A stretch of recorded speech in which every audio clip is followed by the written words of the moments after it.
Model Making Guru is sponsored by emodels.co.uk. Make something awesome.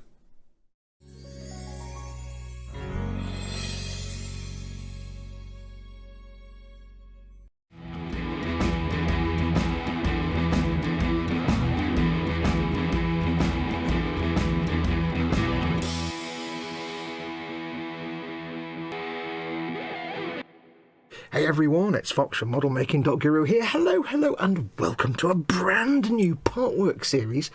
Can you guess what we're going to be building? Yeah, you figured it out. Unfortunately, although I like to try and keep an air of mystery about these things, the thumbnail and the title have to give it away. So yes, as you can see, we are building the DeAgostini Ford GT40.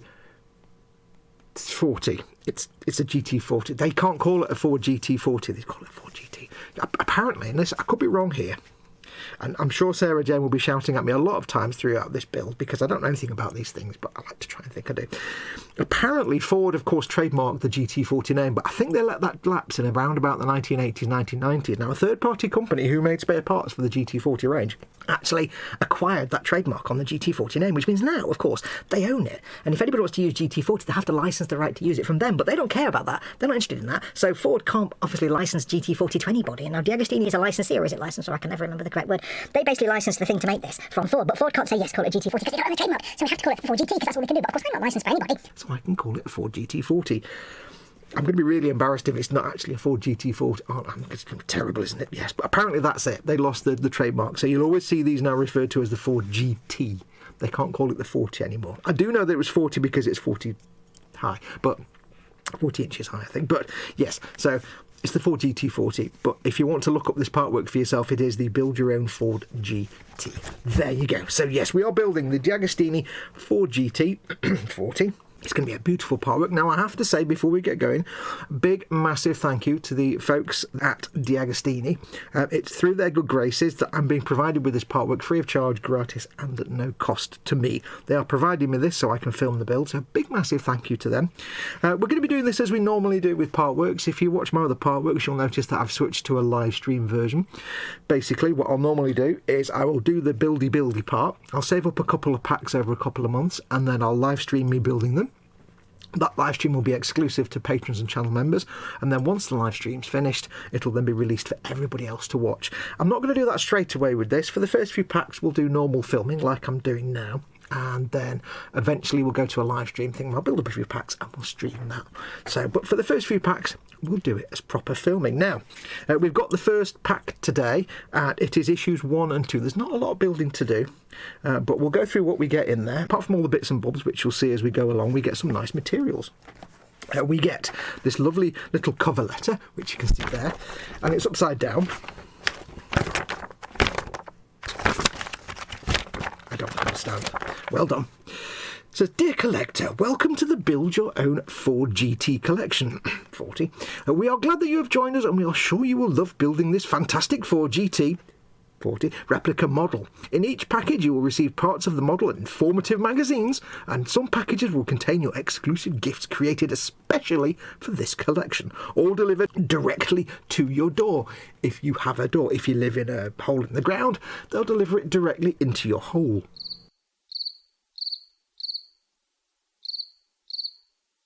I probably didn't want to say that.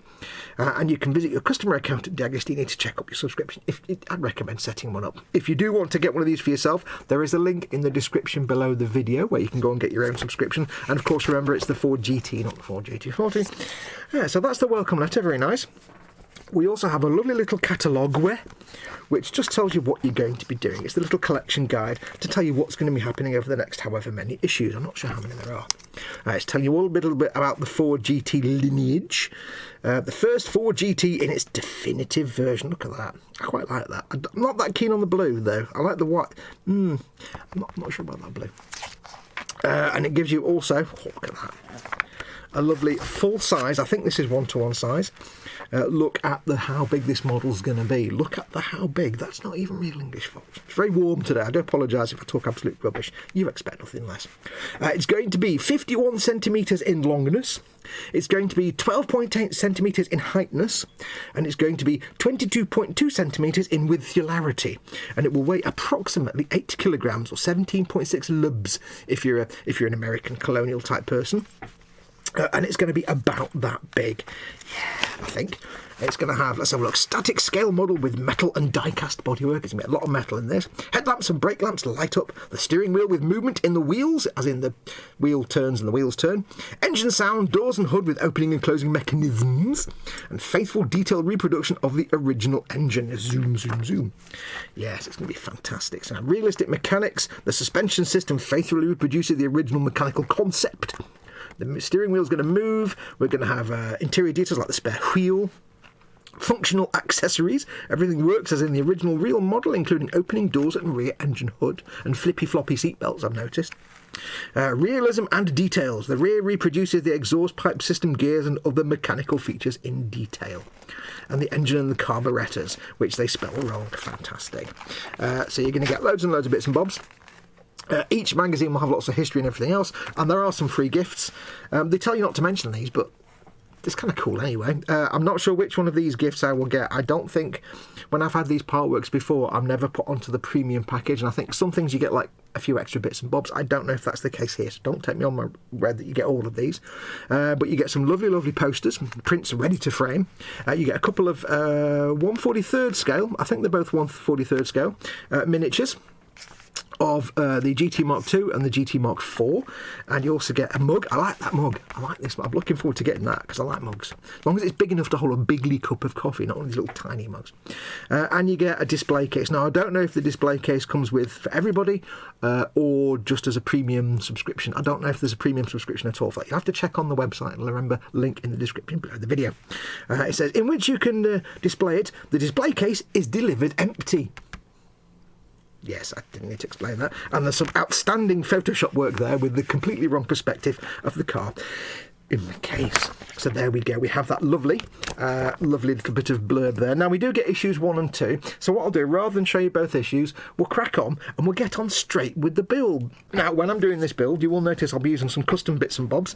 I've got my own screwdriver set because it's sometimes a bit better than the one that comes with the kit, but you will get a screwdriver. I'll be using my handy-dandy little screw tray. I'll be putting all my little screws and bolts and things into this organiser. I've also got this lovely mat here. This is my Dodo Juice hard drying towel. I've got this because it's soft and floofy microfiber, and it'll help protect the paintwork on some of the body parts. And I've also got some 3-in-1 oil when I'm doing my little metal screws into metal parts. All of these things, or reasonable facsimiles, are available on my Amazon store. Links in the description below the video. Now, let me clear all this away, and we'll crack on with issue the first. Okay, so let's crack on. We've got issue, strangely enough, 1 is the first one. Build your own Ford GT, a legend of the competizione. Yes, I don't know why I went Italian there from DeAgostini Collectibles. Yes. So, as is the way with all these kind of part works, you tend to get a bit of history, the buildy part, and then something at the end. We'll have a look and see if that's the same. So it's going to start giving you the history of the Ford GT and the whole sort of racing scene here. The Ford GT was a racing car created with the idea of beating Ferrari in the 24-hour of Le Mans. It did so in 1966, 2 years after its career debut. So I'm not going to go into too much detail looking at these, because this is the joy of these things, is reading it all for yourself and learning the history and everything else. But you can see lots of lovely pictures of the various different marks. He looks like that bloke from Ghostbusters a little bit. And then we're on to the building. Now, there's no actual building in this issue. We just have to look at things. We have to do a bit of a Kim Jong-un and just point at things and look at things. That's it, really. We're just going to be pointing at things. So in this one, nothing to build. And then that's it. So there's a little bit on the end here. This is just giving you a quick shot of the car. And it looks rather spanky. I like the fact there's a little bit of interference on this clear part on the door as well. Yeah, it's polarised. Not really. But yes, so that's what we're going to do. This is issue 1. So let's have a look at the parts. And then we'll crack on with issue 2. Alrighty, now like I said, there's no actual building in part 1, it's just looking at things. So let's point at things. and we'll look at them with our eyes of looking and not touching. Now I'm wearing my gloves because you're going to get a bit of bodywork in a second. I don't want to get fingerprints on it. So what we get in issue 1 is we get the headlight housings, 2 reflectors that go inside, and 2 of the other headlight housing-y parts. We don't do anything with these yet, so what we need to do is put them away and away. So they will go over there. I'll get these wrapped up in some tissue to keep them more safe. The pied de resistance in here is this piece. It's the front fairing. I nearly said the hood, but it's not the hood because the hood will go there. The front fairing, and this is all metal, and it's absolutely gorgeous. It's absolutely spotless paint-wise. Not a mark or mark. What's a mark? Well, not a mark. Not a mark or scratch on it. Not a fingerprint, and I intend to keep it that way. The paint finish is beautifully smooth. Now, it's not like a proper car where it's been like painted and lacquered. I suspect this is just painted with lacquer paints.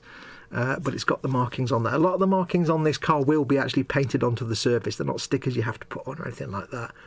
Although you can get third-party decals to correct some of the bits and bobs. And there are some missing markings apparently, which again you can get third-party decals to reproduce. But that is absolutely stunning. It looks fantastic. I really like that. It's nice and smooth. It's not got any real significant orange peeling in there. I've seen partworks before where you get some painted car parts and they're just like horribly orange peeled. This looks absolutely gorge. And of course these bits will go into, let's see if we can loosely fit one in. Loosely. I don't know how this is supposed to fit, but we can pretend that I do know what I'm doing. You see, that'll go in there and it'll have the reflectors in there, so you start to get a feel for what this will look like. Now it's nice and heavy. This is really quite weighty, so you start to get a feel for how big and how heavy this puppy's going to be. Not as big as my Dodge Charger, because that was as long as like a ship, a barge or something. It's ocean-going length. This is a lot more compact, but yes, nice and heavy. So that's issue 1, and I'll go and wrap this up in some tissue and make it all soft and safe, and then we'll move on to issue 2. Next up we have issue number 2, please. And again, we're going to start with the historical stuff. Lots of background, talks about how you had to make so many versions of the vehicle to allow it to enter the competition. This is the Porsche that the GT40 was directly competing against, if I remember correctly, and they made 25 of those. So lots more history type stuff, and then we're on to the build. And in this issue we're going to be actually doing some building, and we're building an wheel, the right front wheel, which if you were unsure, it says the view of the parts on the model. So now you know exactly where that right front wheel is going to go. So I will now shut up and we'll go and get some bits.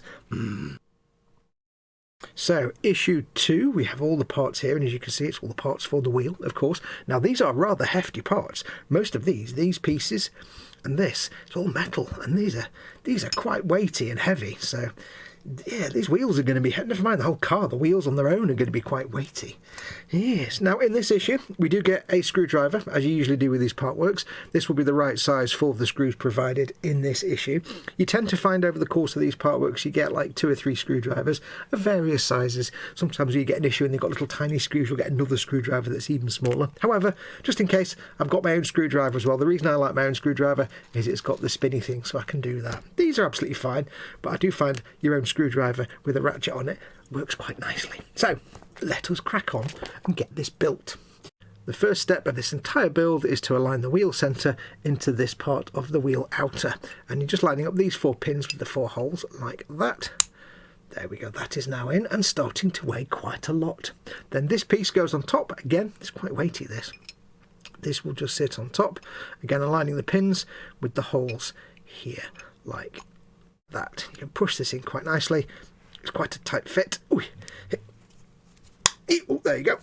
Making sure it's a firm, snug fit. Now there is a screw that goes in there later, but for now that will do quite nicely.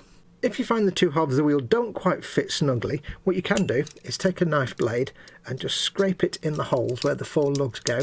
It may just be that there's some orange paint in there blocking up those holes and it's not quite sitting down flush. So if you do find that the 2 halves of your wheel don't quite sit flush, give that a go. Give them a blow. Get them on. That goes on a bit looser. This should now fit much better. When it goes together, there should be no gap at all. Let's just try. If I can get it on. Let's get it on. Oh, no, I can't line up. Oh, I'm all over the place. There we go. That now should fit. It's a bit tight fit. But it will go together much better all round. There you go, much better fit. So there you go, it looks like it fits properly. So if you do have a bit of a gap here and it's not quite fitting properly, just clean out those holes so it can all sit down flush. Next we have to apply the brake cooling tube socket, that's a good combination of words, into this part of the brake disc assembly, and that's going to go into this hole. You can see there's a little step there and there's a little step on this bit. That just goes in like that, and it's held in place with an FP screw. So we'll just put that in there. Now, apologies if I have the shakies. I have been drinking much coffee today, which is unusual for me. So I don't want to go too tight in here because it is a plastic screw. I don't want to damage the plastic part. But that's in there like that. There we go. Next step, brake disc part 2 goes on to brake disc part 1, or brake disc part 1 goes on to brake disc part 2, like that. This reminds me of the old sort of 1/4-inch tapes I used to use on my Tascam 388, the old Maxell 1/4-inch tapes. I used to love working with them. They always smelled like caramel. Anyway, that's that bit. Now we have to find the brake disc, which is somewhere around here.